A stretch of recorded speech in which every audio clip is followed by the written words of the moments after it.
Administrasi Publik di Universitas Muhammadiyah Bandung. Di sini saya mau bahas sedikit tentang kasus korupsi dan bagaimana sih peran mahasiswa dalam menerapkan budaya anti korupsi di lingkungan sekitar. Nah, bisa di lingkungan kampus maupun di lingkungan masyarakat sekitar. Mungkin kita semua udah nggak asing lagi ya sama yang namanya korupsi itu. Pasti udah familiar banget dengan kata tersebut. Korupsi ini merupakan kejahatan yang luar biasa ya, yang dampaknya juga sangat luar biasa, bisa dirasakan. Korupsi merupakan tindakan menguntungkan diri sendiri maupun orang lain yang bersifat busuk, jahat, atau merusak karena merugikan negara dan masyarakat luas. Di mana dapat dikatakan korupsi ini sebagai penyalahgunaan sesuatu yang bukan haknya untuk kepentingan pribadi masing-masing gitu ya. Nah, di negara kita ini udah banyak banget kasus mengenai tindak pidana korupsi yang mungkin setiap harinya kita bisa dapetin beritanya, bisa dengar berita tersebut di berbagai media ya, apalagi zaman sekarang gitu, dimana teknologi udah sangat canggih, berita pun bisa langsung tersebar di berbagai media sosial. Nah, jadi tanpa kita sadari mungkin setiap harinya kita bisa saja menemukan perilaku atau tindakan korupsi di kehidupan sehari-hari kita gitu. Tindakan korupsi ini bisa terjadi dari hal terkecil juga loh ya.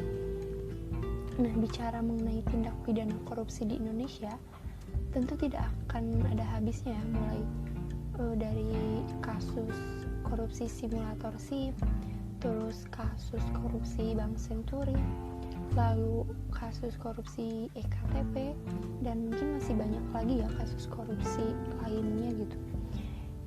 Dan setiap bulannya mungkin Komisi Pemberantasan Korupsi, nah KPK ini berhasil menangkap para koruptor gitu, baik melalui operasi tangkap tangan ataupun dengan menindaklanjuti laporan audit dari Badan Pemeriksaan Keuangan atau BPK ya. Tetapi yang dirasa ini hasilnya masih belum terlihat ya, karena bukannya para koruptor itu menghilang atau berkurang, akan tetapi koruptor ini malah semakin banyak gitu, malah semakin bertambah dan lahir koruptor-koruptor baru yang ada di negara ini gitu. Dan ruang publik di kita ini lebih sering diisi oleh pemberitaan buruk mengenai korupsi ya. Terus penangkapan tersangka kasus korupsi ini, dimana yang menjadi topik dalam pemberitaan itu pastinya perbincangannya itu mengenai besarnya rupiah yang dikorupsi, terus hasil yang didapat saat melakukan tindak pidana korupsi gitu kan. Lalu imajinasi publik soal isu korupsi itu selalu negatif, karena ya korupsi itu kan suatu kejahatan yang pasti itu tuh negatif ya. Nah, korupsi ini itu disebabkan karena adanya niat dalam diri dan juga ada kesempatan atau peluang yang ada di hadapan kita gitu. Jadi dengan semua yang kita lakukan juga karena adanya niat, dimana ketika akan melakukan sesuatu ya pasti kita sudah ada niat terlebih dahulu. Ya begitupun dengan melakukan tindakan korupsi gitu, dimana seseorang yang akan melakukan tindak pidana korupsi ini pastinya sebelumnya sudah memiliki niat yang tidak baik, ingin mengambil hak orang lain gitu kan. Nah, di mana niat itu diiringi dengan dibarengi dengan adanya kesempatan atau peluang yang ada di depan orang tersebut, ya otomatis dengan sendirinya nih diri kita terdorong untuk melakukan tindakan tersebut gitu, karena awalnya sudah ada niat yang tidak baik dan juga ada kesempatan yang muncul gitu ya. Jadi secara otomatis tindakan itu akan berjalan mulus aja gitu. Nah, contohnya saat pandemi sekarang ini ya, masih ada saja oknum-oknum yang mengambil kesempatan dengan memanfaatkan kondisi saat ini gitu. Apalagi pada saat awal-awal pandemi COVID-19, yang dimana banyak oknum-oknum yang tidak bertanggung jawab yang melakukan penimbunan masker gitu ya, yang dimana barang tersebut ya, masker tersebut itu sangat-sangat dibutuhkan oleh masyarakat di tengah pandemi COVID-19 ini. Nah, hal tersebut berawal dari faktor individu ya, yang dimana sudah ada niat yang tidak baik, dan dengan adanya kesempatan, dimana kesempatan saat itu yaitu dengan menaikkan harga masker di pasaran. Hal tersebut ya pasti sangat merugikan masyarakat ya. Tetapi ya masyarakat mau tidak mau pasti tetap membeli gitu, meskipun harganya yang ada di pasaran melambung tinggi gitu, karena emang membutuhkan barang tersebut juga untuk melindungi diri kita dari virus COVID-19 itu. Nah, fenomena ini bisa dikatakan bahwa pihak tersebut atau oknum tersebut bertujuan untuk ingin memperkaya diri sendiri gitu, tanpa memikirkan keadaan orang lain gitu, dimana oknum tersebut menimbun barang, menimbun masker itu ya, lalu mengeluarkannya kembali saat emang benar-benar sudah langka gitu. Dan setelah barang itu sudah langka, mereka mengeluarkannya dengan memberi harga yang sangat tinggi gitu, yang memang sangat merugikan banyak orang ya. Nah, lalu gimana sih sikap kita gitu menghadapi kasus-kasus korupsi yang ada di sekitar kita? Oke, untuk dapat berperan secara optimal dalam memberantas kasus korupsi ini ya, yang pertama yaitu pada diri sendiri dulu ya, pembenahan terhadap diri sendiri dulu gitu. Lalu keterlibatan kita sebagai mahasiswa dalam upaya pemberantasan korupsi ini tentu tidak pada upaya penindakan yang merupakan kewenangan institusi penegak hukum. Jadi kita sebagai mahasiswa lebih kepada tahap pencegahannya, karena penindakan itu akan dilakukan oleh lembaga yang berwenang, yaitu KPK itu sendiri. Nah, dimana peran kita sebagai mahasiswa ini bisa dapat melakukan pencegahan korupsi dengan ikut membangun budaya anti korupsi di masyarakat atau di lingkungan sekitar kita. Nah, mahasiswa diharapkan dapat berperan sebagai agen perubahan dan motor penggerak gerakan anti korupsi di masyarakat. Nah, untuk dapat berperan aktif, mahasiswa juga perlu dibekali dengan pengetahuan yang cukup tentang seluk-beluk korupsi dan pemberantasannya. Lalu kita juga sebagai mahasiswa itu harus berperan aktif ya, untuk melakukan sosialisasi tentang anti korupsi, lalu mengadakan kampanye tentang anti korupsi, ataupun mungkin bisa saja melakukan seminar tentang budaya anti korupsi ini gitu. Lalu kita sebagai mahasiswa juga harus menerapkan nilai-nilai anti korupsi dalam kehidupan kita sehari-hari tentunya, sebelum kita terjun ke masyarakat untuk mengedukasi masyarakat tentang budaya anti korupsi.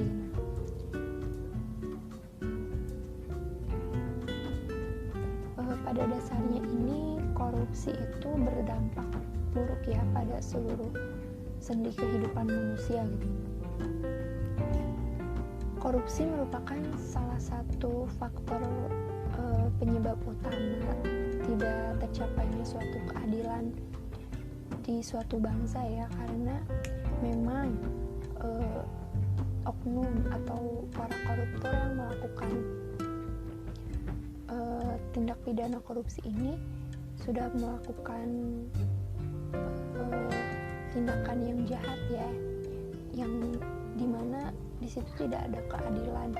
Mereka koruptor itu hanya ingin mengambil hak orang lain, sedangkan mereka tidak memikirkan bagaimana kondisi orang lain atau masyarakat itu gitu. Korupsi juga berdampak buruk pastinya ya pada sistem perekonomian negara gitu, dan juga pada sistem pemerintahan dan tatanan sosial masyarakat. Dan korupsi juga bisa berdampak kepada rendahnya martabat suatu bangsa gitu di kalangan internasional gitu, di pergaulan internasional. Jadi martabat bangsa itu menjadi rendah gitu karena adanya kasus-kasus korupsi yang terjadi. Nah, korupsi di Indonesia ini sudah menjadi budaya ya sepertinya, dimana korupsi dalam berbagai tingkatan sudah terjadi dan hampir seluruh sendi kehidupan, dan korupsi ini juga sudah dilakukan oleh hampir semua golongan masyarakat gitu. Ya ini jadi di Indonesia ini mungkin korupsi sudah dianggap hal biasa gitu, karena ya banyak sekali kasus korupsi yang terjadi di Indonesia sampai saat ini gitu. Dan dalam kehidupan sehari-hari kita pun mungkin saja kita pernah melakukan tindakan korupsi tanpa kita sadari. Dari hal terkecil yang tanpa disadari mungkin itu adalah atau itu dapat dikatakan sebagai tindak pidana korupsi. Nah, misalnya di lingkungan kampus nih ya, mungkin dari rekan-rekan mahasiswa masih ada sebagian atau beberapa orang yang masih suka bolos atau ya titip absen lah ya, yang dimana perilaku ini merupakan tahap awal terjadinya atau munculnya tindakan korupsi gitu. Mengapa demikian? Karena dengan titip absen ini ya berarti dalam dirinya dia sudah merasa malas gitu ya, dan rasa malas ini yang bisa membawa kita kepada tindakan korupsi untuk selanjutnya gitu. Nah, dalam titip absen ini kita sudah menghilangkan nilai kejujuran dalam kehidupan kita, karena kita sudah berbohong di mana kita tidak hadir dalam perkuliahan, sedangkan dalam presensinya itu kita dianggap hadir gitu kan, yaitu menghilangkan nilai kejujuran kita gitu. Kita sudah berbohong kepada diri sendiri juga dan juga kepada dosen kan. Lalu ada juga yang bisa dikatakan dengan tindakan korupsi, yaitu dengan copy paste tanpa menyantumkan sumber. Nah, di lingkungan pendidikan ya pasti ini sesuatu hal yang lumrah ya, copy paste. Dengan seharusnya kan kalau jika kita mau menyantumkan tulisan orang lain ya sudah seharusnya kita mencantumkan nama si pembuat tulisan itu. Dan jika kita tidak mencantumkan sumbernya ya, itu bisa merugikan orang yang membuat tulisan itu gitu. Selain itu juga ini contoh ini itu mungkin hal yang sudah biasa dilakukan ya, mau itu oleh golongan mahasiswa ataupun siswa-siswa sekolah.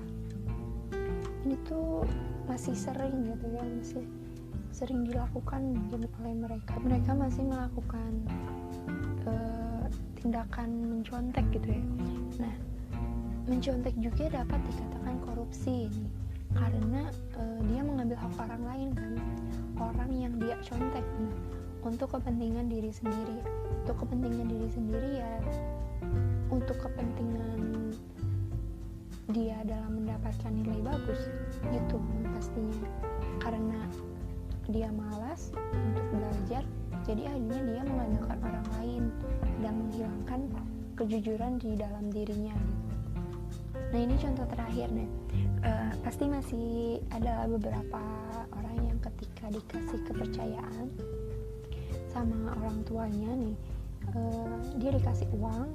Nah uang itu seharusnya dibayarkan untuk semesteran, untuk bayar kuliah atau bayar sekolah kan, tetapi uang itu malah disalahgunakan, misalkan malah digunakan untuk jalan-jalan, untuk beli baju kayak gitu.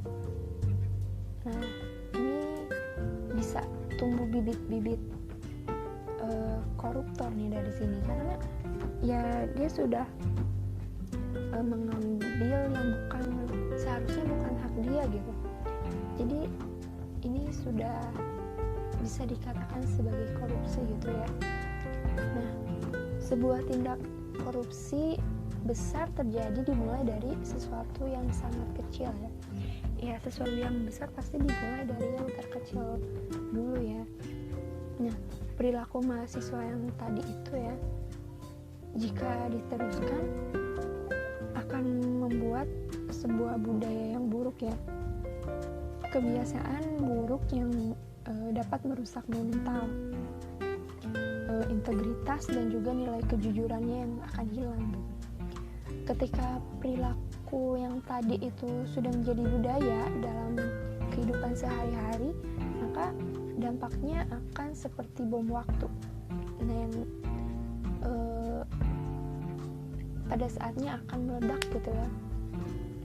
Saat mahasiswa yang memiliki budaya tersebut lulus dari perguruan tinggi, maka saat itu juga mungkin kita bisa melihat para koruptor muda ya, yang telah lepas dan mulai berkeliaran di negara gitu.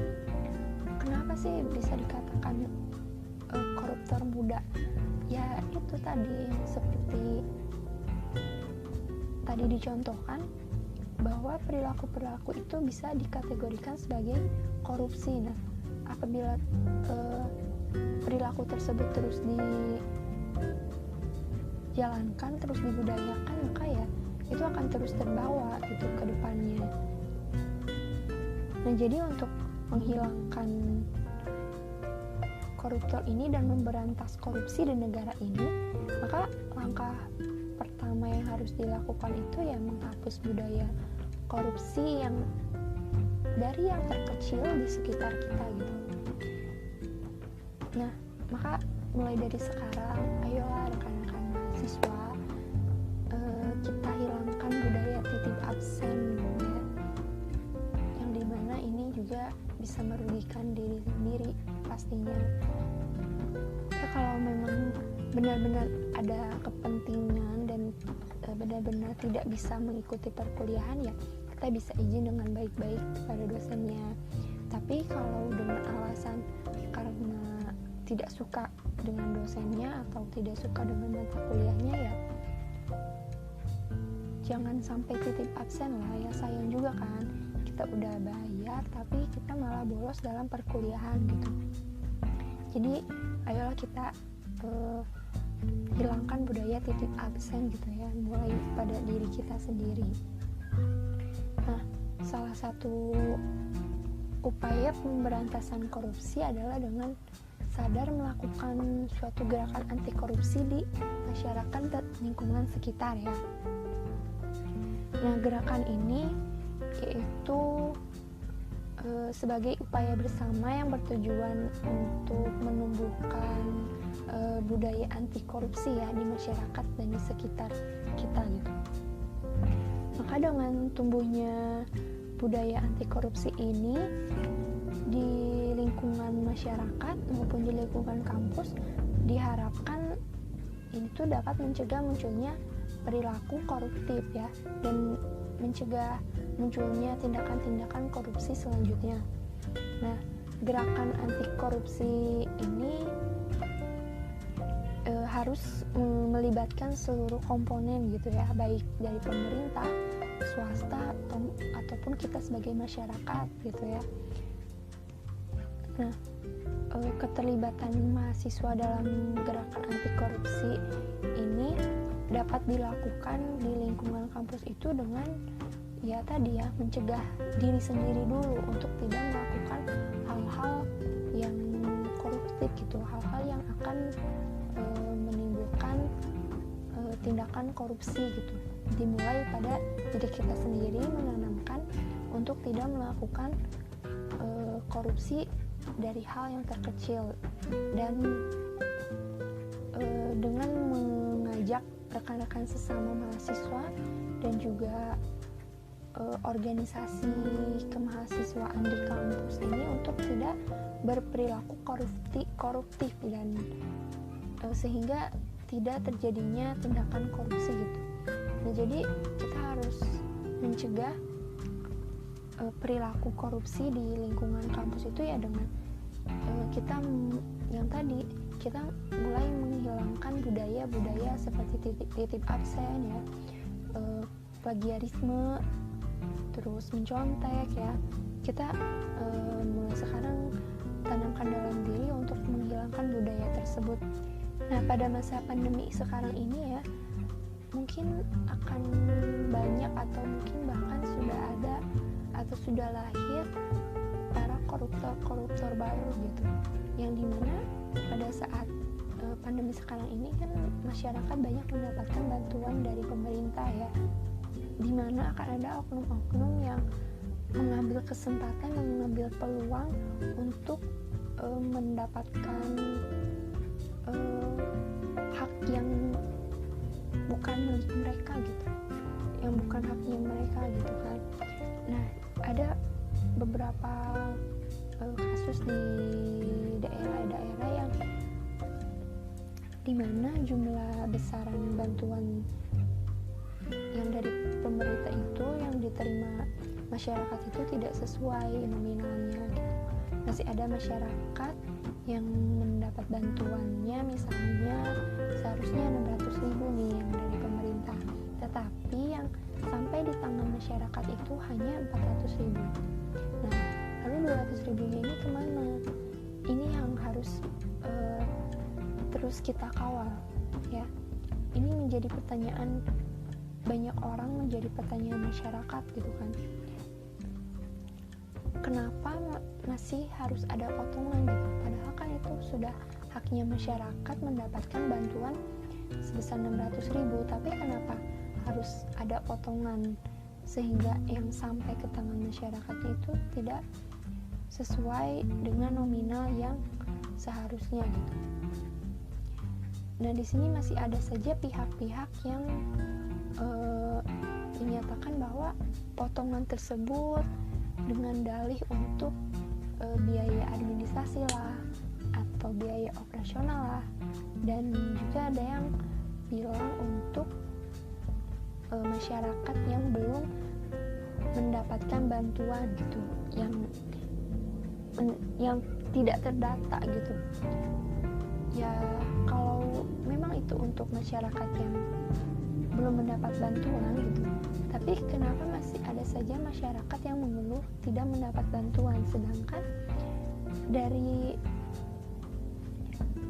bantuan yang diterima masyarakat itu kurang, dan yang tadi potongan 200.000 per orang itu dikemanakan gitu, mengalir kemana, sedangkan masih ada saja yang mengeluh tidak mendapatkan bantuan gitu. Ya misalkan yang mendapat bantuan 100 orang gitu, dari 100 orang ini dipotong 200.000 ya, itu sudah dapat keuntungan banyak gitu kan. Nah, dikemanakan sih uang itu yang katanya untuk potongan biaya operasional? Memang potongan biaya operasional harus per orangnya 200.000? Ya nggak apa-apa kan kalau misalkan memang untuk diberikan lagi kepada masyarakat yang belum mendapatkan bantuan tersebut gitu. Tapi kalau tidak, dikemanakan gitu, kemana uang itu mengalir? Apakah memang betul kepada masyarakat yang memang belum mendapatkan bantuan dan membutuhkan uang tersebut, atau malah mengalir kepada pihak-pihak tersebut gitu, atau mengalir kepada saku pribadi masing-masing gitu ya. Terus belum lagi nih kemarin kejadian di daerah sekitar saya ya, dimana pada saat pembagian bantuan sosial ini, nah ada tetangga saya yang melihat si petugas yang akan membagikan uang bantuan sosial itu malah mengambil uang tersebut untuk keperluan makan petugas yang di sana gitu. Nah,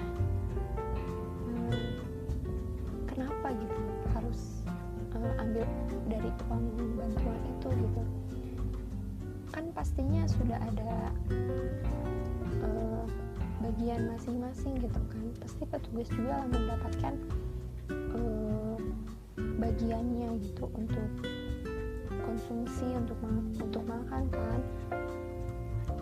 Tapi kenapa masih saja mengambil dari uang yang akan dibagikan kepada masyarakat gitu? Nah ini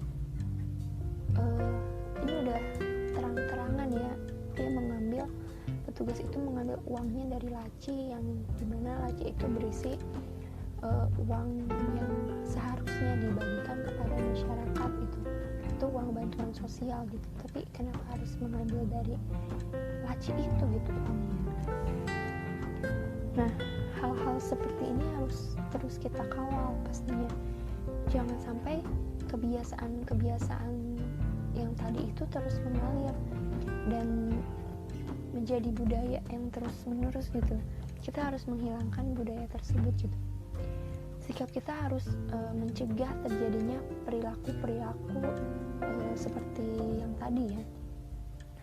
Terus kita juga sebagai mahasiswa tuh harus bisa mendorong masyarakat gitu agar berani untuk melapor jika ada pelanggaran atau jika terjadi tindakan korupsi, atau ya kita harus berani melapor apabila kita sudah melihat tindakan-tindakan korupsi di sekitar kita. Kita juga sebagai mahasiswa harus terus mengedukasi kepada masyarakat ya tentunya, untuk memberitahu mengenai masalah korupsi yang ada di Indonesia ini, mulai dari faktor penyebabnya apa, terus dan dampaknya juga kepada kita itu apa gitu. Nah, korupsi di negara kita ini kita semua harus merubahnya ya, jangan sampai korupsi ini terus membudaya di negara kita ini. Nah, KPK itu sendiri sebagai lembaga yang bertujuan untuk memberantas korupsi ini tidak bisa bekerja sendiri. Nah, kita sebagai mahasiswa dan sebagai warga negara harus turut membantunya gitu dengan melakukan pencegahan. Nah, korupsi yang tertanam di negara kita ini harus segera dimusnahkan ya. Kalau nggak segera dimusnahkan, maka akan terus membudaya gitu sampai nanti gitu. Nah, kita juga harus memiliki komitmen ya, komitmen untuk menerapkan budaya anti korupsi pada diri sendiri dan lingkungan sekitar kita. Nah, dengan dukungan semua komponen, insya Allah nih korupsi di negara kita dapat diberantas gitu ya, dan akan musnah dengan sendirinya gitu. Dan peran mahasiswa ini tidak dapat dilepaskan dari karakteristik seorang mahasiswa itu sendiri yang memiliki intelektualitas, lalu jiwa muda yang penuh semangat dan idealisme. Nah, dengan karakteristik tersebut telah terbukti bahwa mahasiswa selalu mengambil berperan penting ya dalam sejarah perjalanan bangsa ini.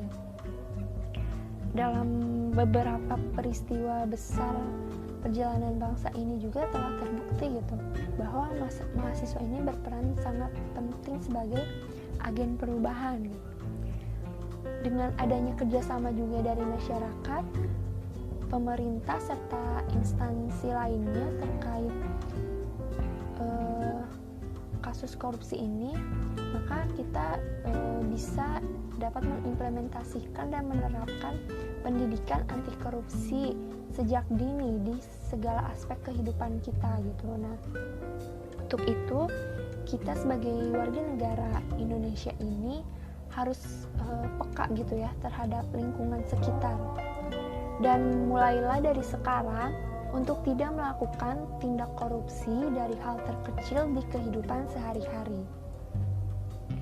Nah, jadi mari kita sama-sama berkomitmen pada diri sendiri untuk menerapkan nilai-nilai anti korupsi itu sendiri ya, serta terus melakukan pencegahan agar tidak terjadi tindak pidana korupsi di sekitar lingkungan kita. Lalu upaya penindakan korupsi tidak akan pernah berhasil secara optimal jika hanya dilakukan oleh pemerintah saja atau oleh lembaga KPK saja. Di sini juga peran mahasiswa dan peran masyarakat juga sangat penting untuk melakukan upaya pemberantasan korupsi gitu. Nah, pencegahan korupsi itu di mana untuk mencegahnya ya pemerintah terutama lembaga KPK itu harus bertindak untuk memberantas korupsi, yang dimana harus terus mengembangkan berbagai strategi dan cara yang dilakukan gitu ya. Nah, di samping itu juga masyarakat juga harus ikut andil dalam mencegah terjadinya tindak korupsi ya. Jika ada kerjasama pasti akan susah gitu untuk memberantas tindak korupsi ini. Jadi kita harus terus meningkatkan segala cara ya agar kita bisa memberantas tindakan korupsi ini. Untuk mencegah tindakan korupsi dan menerapkan anti korupsi di dalam diri kita ya, kita harus berkomitmen pada diri sendiri untuk menghilangkan budaya korupsi pada diri sendiri terlebih dahulu. Lalu setelah kita menghilangkan budaya korupsi pada diri sendiri ini, kita bisa melakukan pencegahan dan ya melakukan pencegahan juga kepada lingkungan sekitarnya. Dan juga pemerintah beserta lembaga KPK ini harus terus melakukan monitoring dan evaluasi ya dari setiap strategi dan upaya yang telah dilakukan selama ini gitu, agar mengetahui strategi dan upaya mana yang berhasil ataupun gagal. Nah, jadi gitu ya, dalam menerapkan budaya anti korupsi di lingkungan sekitar, yang paling utama kita harus memiliki komitmen terlebih dahulu kepada diri sendiri ya, dimana ketika diri sendiri sudah berkomitmen untuk tidak melakukan tindakan korupsi, maka kita juga bisa mencegah terjadinya tindakan korupsi di lingkungan sekitar kita gitu, baik di lingkungan kampus maupun di lingkungan masyarakat. Dan tentu saja kita harus selalu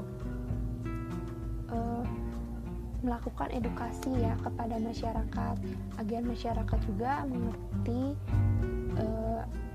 cara pencegahan dan terus menanamkan nilai-nilai anti korupsi dalam diri kita masing-masing. Nah, mungkin itu aja yang bisa disampaikan ya, mungkin itu aja yang bisa saya bahas. Dan sebelumnya saya mau ucapin terima kasih kepada dosen pengampu mata kuliah anti korupsi yang telah memberi kesempatan kepada mahasiswanya untuk membuat podcast seperti ini. Dan saya juga mengucapkan terima kasih banyak kepada kawan-kawan semua yang sudah mendengarkan podcast saya sampai akhir, dan semoga kita bisa melakukan pencegahan dan menghilangkan budaya korupsi di lingkungan sekitar kita. Semoga podcast ini bermanfaat dan dapat dipahami oleh kawan-kawan semua. Mungkin sekian dari saya, dan sampai jumpa lagi. Dah.